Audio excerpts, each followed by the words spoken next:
Itong lugar na ito guys, sabihin ko sa inyo, ang history nito, itong lupa na ito na pagmamayari ng aking lolo na namamayapa na, namatay na.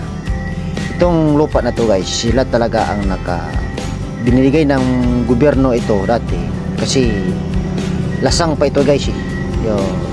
Bukid pa ito, lasang. Ayun, maraming malalaking kahoy dito. Sila talaga ang pagpamutol ng mga kahoy dito.